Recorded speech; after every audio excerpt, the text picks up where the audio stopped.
ಕಲಬುರಗಿ ಜಿಲ್ಲೆಯಲ್ಲಿ ಇವತ್ತು ಕಲಬುರಗಿ ಸಿಟಿಯಲ್ಲಿ ಚಂದ್ರಿಕಾ ಆಗ್ರೋ ಸಿಂಡಿಕೇಟ್ ಈ ಆಗ್ರೋ ಕೇಂದ್ರದಲ್ಲಿ 2 ಯೂರಿಯಾ 2 DAP ಜೊತೆಗೆ ನ್ಯಾನೋ ಯೂರಿಯಾ ನ್ಯಾನೋ DAP ಏನಪ್ಪ ಅಂತಂದ್ರೆ ಲಿಂಕ್ ತೊಗೊಂಡ್ರೆ ಕೊಡ್ತೀವಿ ಅಂತ ಹೇಳಿ ಇವತ್ತೇನಪ್ಪ ಅಂತಂದ್ರೆ 6,680 ರೂಪಾಯಿ ಏನಪ್ಪ ಅಂತಂದ್ರೆ ತೊಗೊಂಡು ಇವತ್ತು ಒಂದು ಸ್ವಲ್ಪ ಕಳಪೆ ಮಟ್ಟದ ರಸಗೊಬ್ಬರ ಕೊಟ್ಟರಂತಕ್ಕಂಥ ಅನುಮಾನ ನಮಗೆ ಇವತ್ತು ರೈತರಿಗೆ ಕಾಡೋ ಸಂಬಂಧ ಇವತ್ತು ಕಲಬುರಗಿ ಜಿಲ್ಲೆಯಲ್ಲಿ ಇವತ್ತು ಜೇವರ್ಗಿ ಅಫಜಲ್ಪುರ ಯಡ್ರಾಮಿ ಸುಮಾರು ಕಲಬುರಗಿ ಜಿಲ್ಲೆ ಪ್ರತಿಯೊಂದು ತಾಲೂಕು ಕೇಂದ್ರಗಳಲ್ಲಿ ಇವತ್ತೇನಪ್ಪ ಅಂದ್ರೆ ಕಳಪೆ ರಸಗೊಬ್ಬರ ಏನಪ್ಪ ಅಂತಂದ್ರೆ ಮಾರಾಟವಾದರೂ ಕೂಡ ಇವತ್ತು ಕೃಷಿ ಅಧಿಕಾರಿಗಳಾಗಲಿ ಜಿಲ್ಲಾಧಿಕಾರಿಗಳಲ್ಲಿ ಯಾವುದೇ ಗಮನ ಹರಿಸಲಾಗ್ಯಾರ.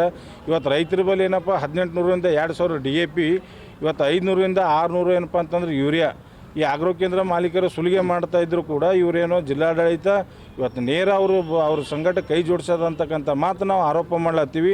ಇವತ್ತು ನೀವೇ ನೋಡ್ಬೋದು ರೀ ಬಿಲ್ಲ ಸರ್, ಇದು ಇಲ್ಲೇ ಲೋಕಲ್ ಗೊಬ್ಬರ ಸರ್. ಇದು ಉತ್ತರ ಕರ್ನಾಟಕ ನ್ಯೂಸ್, ಇದು ಕನ್ನಡದ ಉಸಿರು.